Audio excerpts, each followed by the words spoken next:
Arguably the most famous bicycle in history is, of course, the penny farthing.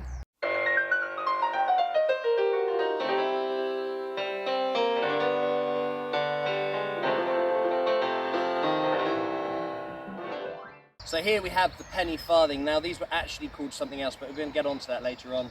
It's very, very famous design, 1870s. Some say it was a French design, some say British. I could say facts and people are still going to comment and say I'm wrong. So it's generally accepted it was a British design, probably inspired by a similar French design. But its most defining feature, of course, is the big wheel and the very small wheel which is behind it. So I'm going to talk a little bit about why it has this setup and what they're like to ride. So of course the biggest question I'm always asked is why did they have such a big wheel? Now, before I go into that, if you look at bicycles that came before the penny farthing, like for example the Velocipede, in some respects that one looks more conventional, more contemporary than the penny farthing that came later on. Prior to that you even have not so much a bicycle but just a bike, like the hobby horse, which you just paddle along. So they didn't think you could actually ride on two wheels without having at least one foot on the floor. Then they found you can with stick pedals on it. And the Velocipede, you had the pedals directly connected to the wheel, and it gave it a very low top speed. And it's a simple case of, well, what if we make that wheel a little bigger?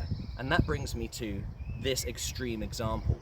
Now, there were plenty of designs prior to the penny farthing that were using this idea of using larger wheels. So the principle behind it, I'm going to demonstrate with, first of all, the rear wheel being overly small. Can you see this little bit of twine I've got down there? So as I move along, how far will this bicycle move with one rotation of the rear wheel? So here we go. So I've moved like 3 or 4 feet there, not very far. So now let's see how far this bicycle goes with one rotation of the big wheel. Right, here we go. Already I've exceeded that by quite far. You got like 10, 12 feet, maybe a bit more. So as you can see, the principle here, now are you listening? The principle is this: the larger the wheel, the more ground covered in less time. Now, having such a large wheel to cover more ground in less time worked. In fact, this was one of the first bikes to ever exceed 30 miles per hour. Great, this was a record breaker, but let's address the big elephant in the room. You're very high up off the ground. Now, when you've got a wheel this big, you can't touch the ground when you're on the bike. So this bike has to be moving before you even get on it. So first thing is I need to get this bike moving. So I'm going to put my foot down on this little peg down here. And as I put it on, I can now let go of the bike, and I'm going to grab the handlebars and I'm going to hop along with my right leg and get it rolling. So now it's in motion, and I simply step up onto the saddle like that, and now I'm on. So once you're actually on the penny farthing, you can go extremely slow. You've got a lot of control utilising this very large wheel. Although it can theoretically get up to 30 miles an hour, and I did do it once. On average on the roads I'm averaging like 12, maybe 15 miles per hour. But this lane is quite a good example, because the road conditions in the 1870s were practically non-existent. So this would have had to cope with all sorts of different road conditions and dirt lanes and all of that. And it's like a big cartwheel, it just kind of rides over the bumps. Now, one of the things is pneumatic tyres had not come in by this point. So instead of using an iron strip around a wooden wheel, like for example, the Velocipede, this has solid rubber tyres. So it got the nickname the Bone Shake, like many bicycles on that day, but it's actually quite smooth. Now, apart from the fact you're sitting above the front wheel, so you kind of have to swivel when you turn, which is a bit weird. But if you can ride a conventional bicycle, you won't have any trouble with a penny farthing.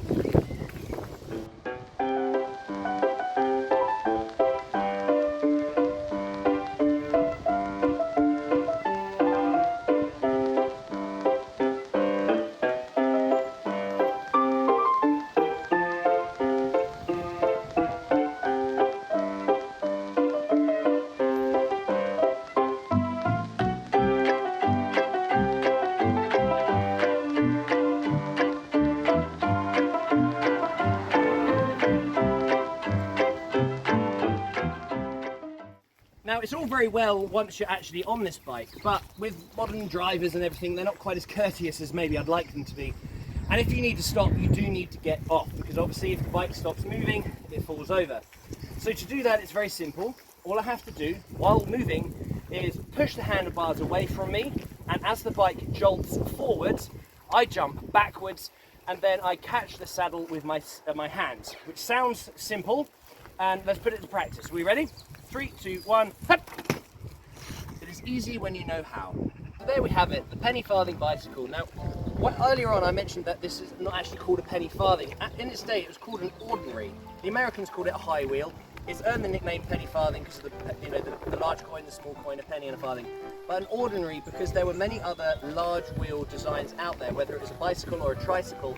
And there was a bike called the safety bicycle, which had the large wheel without the need to sit up so high.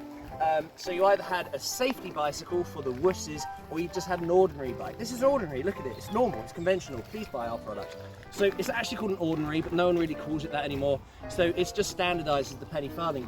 Now, one of the things about this bike is, there were so many designs throughout the Victorian times that utilised the big wheel. It's kind of like the flywheel of steam engine technology. This is just one of many designs, but somehow the penny farthing has cemented itself in history as one of the most famous bicycles, even though really it was quite short-lived. Later on, I actually did a video on it, the Kangaroo, which is like this, but it's still a big wheel, small wheel, but lower down, gear ratio, so you can go the same speed without the need for the big wheel. And then later on, they had more conventional bicycles, 2 wheels, same size and all that. So the penny farthing was antiquated quite quickly, but it's in the conscious that people use these for decades. People are like, oh yeah, all the way up to the 1930s, but these are a lot old history by then. So they can be a little bit dangerous to ride. For example, filming this video earlier, I had a little bit of a tumble. Here's a clip now. Whoa! And I'm still feeling it in my arms. But I've been riding this bike now for about 15 years or more, 16 years, I'm not sure. And I never tire of riding it. It's fantastic fun. It's a real head turner. It's a great laugh, and it's just one of my favourite things that I own. Thanks for watching.